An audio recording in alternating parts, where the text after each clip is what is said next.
All right, this is Jess Wismar coming to you with another screencast tutorial for our MacBook 101 session.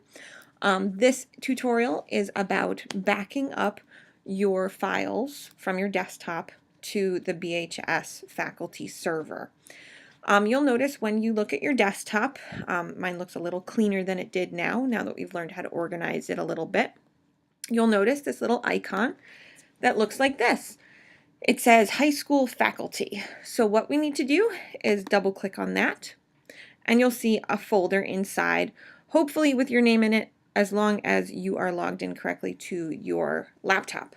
Now, something you need to know about this faculty extension, it's way easier than it used to be. It used to be a little bit harder to back things up. And remember, it is really important that you back up your files before submitting your laptop to be re-imaged during the summer. And remember, re-imaging is very important so that all of your programs and applications stay up to date and you don't have any issues with using your laptop.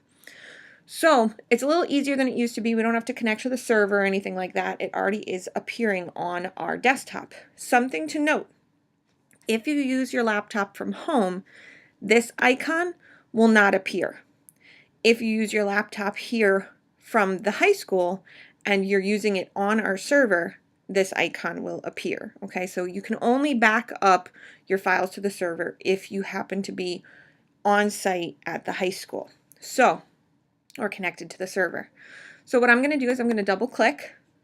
I'm going to open up the file that says it's mine, and all I have to do to back something up to the server right now is drag a file folder in. So I've created this folder that's specifically for my class, and all I have to do is drop it in, and you'll see it starts to copy the items into my server location. Let it do that, and once it does, you'll hear that happy little noise that means that it exists now on the server. And you'll see here's something important to note. There's a file folder in here. There's also still a file folder on my desktop. It is only copying the files onto the server. Something to remember is if I close this out and then I go into this folder that's on my desktop and I open up one of these documents, if I change anything in the document that exists on my desktop, that doesn't mean I'm changing the one that's on the server. I then have to go back in and drag it in. So for example, let me just open up one of my objective files, okay? This is one that I've opened off my desktop, and I'm going to make a quick change. I'm just going to get rid of these quotation marks. And then I'm going to quit out of it. So I can actually press Command Q. That's something we learned today. And it's going to ask me, do I want to save? Yes. Yes, I do want to save. Okay. Now, it's going to save that onto my desktop where it originally was. All right. I'm actually forgot I had another Word document open. All right, so I saved that now. So this is my newly updated. I can actually right click on this and see in my Get Info that the last time it was updated was today at 1:29. You'll notice it's only 1:30. So I can see I just updated that file. However, if you note in my file here, my same one, my digital portfolio objective, if I get the info on this one, when was it last updated? It was last updated on January 2nd.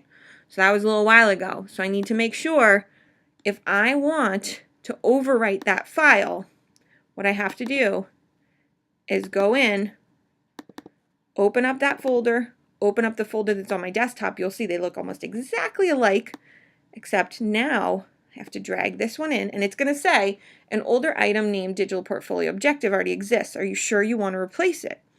Yes, I want to replace it. If you change something on your desktop, you have to make sure you replace it on the server. Otherwise, it's not going to be the correct file, not going to be the one that's the most up to date. So this is just a simple kind of drag and drop system, but you do have to make sure that the files you have in your server location are the ones that are most up to date.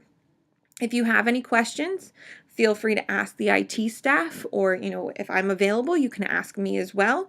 You can ask Jess Christensen or Diana Nasser, all very good people to ask about this. And it's always available to you, as long as, remember, you are on the BHS server. This will be available for you to use. All right, thank you.